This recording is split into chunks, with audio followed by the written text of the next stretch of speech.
자, 두 번째입니다. 분쟁에 대한 진단입니다. 고린도전서 1장 13절입니다. 같이 읽어보겠습니다. 시작. 그리스도께서 어찌 나뉘었느냐? 바울이 너희를 위하여 십자가에 못 박혔으며 바울의 이름으로 너희가 침례를 받았느냐?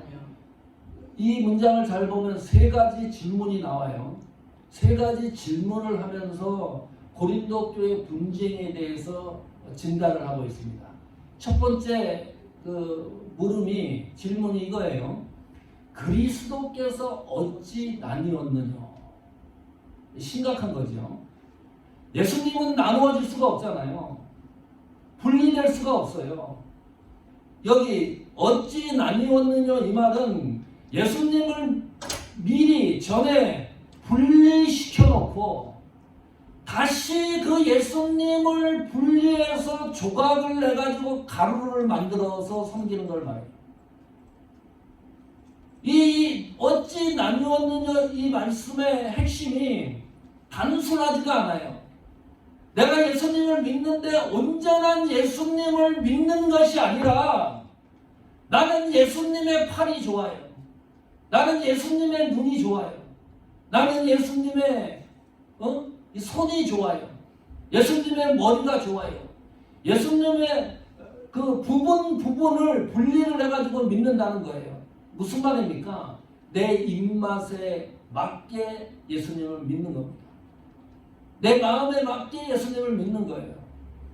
내 마음과 뜻과 사상에 예수님을 가지고 와서 틀 속에 가두어 놓고 그 예수님을 믿고 있는 상태를 말합니다. 이게 분쟁이래요. 이게 진단입니다. 부정적 측면에서 사건 사고가 이 그룹이 형성이 되고 그것이 문제가 발생이 되면 성경은 어떻게 진단을 하느냐? 단순히 분쟁에 대한 것으로 말하는 것이 아니라 그러한 사실은 예수님이 나누어지는 상태다. 이렇게 진단을 내립니다. 자, 두 번째 진단입니다. 바울이 너희를 위하여 십자가에 못 박혔으며 무슨 말이죠? 나 바울은 십자가에 못 박힌 사람이 아니다. 이게 신분 문제입니다. 바울을 따르는 그룹에 형성된 사람들은 바울의 능력을 알아요. 그 영적 파워를 알아요. 가만히 있어요, 바울이. 그런데 바울을 신격화시켜요. 바울이 신격화 되려고 하는 게 아니고 청중들이 그렇게 만들어가요. 이 바울을. 어느 정도까지? 예수 그리스도 위치까지. 그래서 그런 얘기하는 거죠. 나는 너희를 위하여 십자가에 못 박힌 사람이 결코 아니다. 다시 말합니다. 나는 너희를 예수님에게로 인도하는 나는 예수 그리스도의 종이다. 다른 게 아니라는 거죠. 나는 예수 그리스도의 노예 신분에 불과한 사람이다. 그런데 왜 나를 능력 있는 신적 존재로 여기느냐? 그것을 경계하고 있는 거예요. 그게 아니라는 건데. 신적 존재가 아니라고 하는 건데.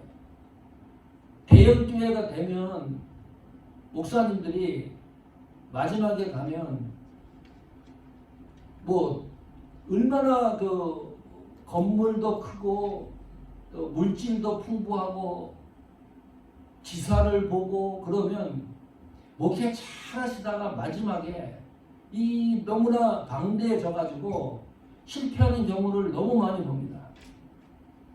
그 목사님들이 되고 싶어서 되는 게 아니고 그 청중에 의해서 어느 날 갑자기 그 자리까지 치고 올라가는 거예요.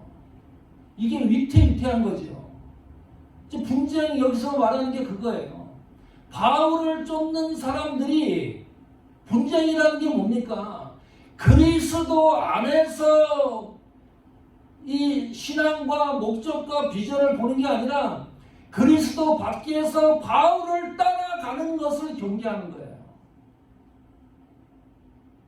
바울의 위대함, 아볼로의 위대함을 따라가는 것을 경계하고 있습니다. 신앙의 중심은 예수 그리스도이시다. 또 얘기합니다. 여러분 귀에 완전히 못이 박힐 정도로 오늘 말씀을 상기하셔야 됩니다. 여러분 신앙과 믿음의 기준이 예수 그리스도를 중심해야 된다. 나 바울이 아니라는 거예요. 내가 너희를 위하여 십자가에 못 박혔느냐? 반화적인 질문이지만 아주 냉철한 이야기를 하고 있는 겁니다. 우리 신앙과 믿음의 중심은 예수 그리스도이시다. 세 번째 진단입니다. 바울의 이름으로 너희가 침례를 받았느냐? 세례를 받았느냐? 자, 세례는 누구 이름으로 받는 거죠? 성부, 성자, 성령의 이름으로 받는 거예요. 바울이 세례를 줬어도 이 세례는 성부, 성자, 성령의 이름으로 주는 거잖아요. 근데 고린도 교회는 무슨 일이 있었냐면 바울이 세례를 했어요. 세례 받은 사람들이 어떻게 생각을 하냐면 바울에게 이 세례 받은 상태를 벼슬처럼 생각을 해요. 무슨 왕관을 받은 것처럼 착각을 하는 거죠. 그렇게 생각을 하는 거예요. 무슨 말이에요? 바울과의 관계를 중시하는 겁니다. 성부, 성령, 성자, 성령이 주신 세례의 본질을 잃어버리고 바울이라고 하는 인물이 준 그 관계를 중시하는 거예요. 교회 안에서 관계 중심이 되려고 그러면 어떻게 되죠? 보통 혈연, 지연, 또 학교. 얘기하다 보니까 나랑 똑같은 학교 나왔어요. 그러면 또 이것이 관계가 형성이 돼요.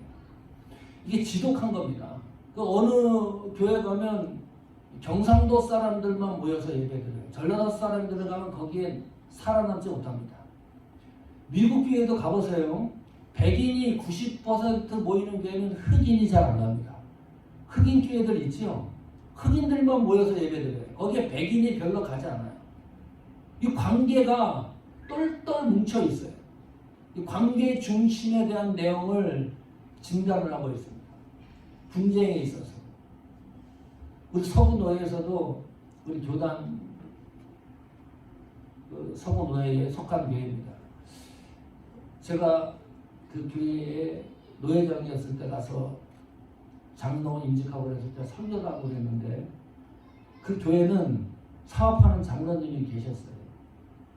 교회에 출석하는 그 멤버들이요, 장로님 밑에서 일하는 직원들이 50% 이상이 그 교회에 차지를 하고 있어요. 아주 관계가 딱 뭉쳐져 있는 거지. 어떤 문제가 생기니까 그 밑에 있는 직원들이 항거를 못해요. 이것이 잘못됐습니다. 이 부분이 하나님 앞에 약한 것입니다. 이것은 아닙니다. 항거를 해야 되는데 항거했다가는 당장 직장이 사라질 것 같으니까 결국 교회가 분리가 됐습니다. 이 관계가 그렇게 형성이 되어지니까 성도 여러분, 또 얘기합니다. 지금 계속 얘기하는 게 그거예요. 이 믿음의 표준은 오직 예수 그리스도이시다. 우리 신앙의 표준은 오직 예수 그리스도이시다. 이거 분명하고 확실하게 내 신앙의 표준으로 갖고 있으라는 거예요. 그래야 신앙생활에 힘이 생기고 파워가 생겨요. 세상이 두렵지가 않아요. 세상을 보는 관조가 완전히 틀려지는 거예요. 내 신앙의 표준이 바울이 아니다.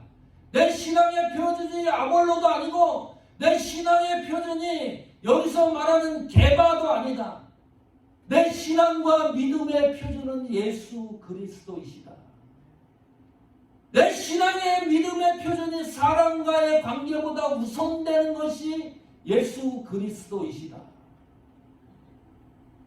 이 분쟁에 대한 진단을 다 그리스도 중심으로 내리고 있습니다.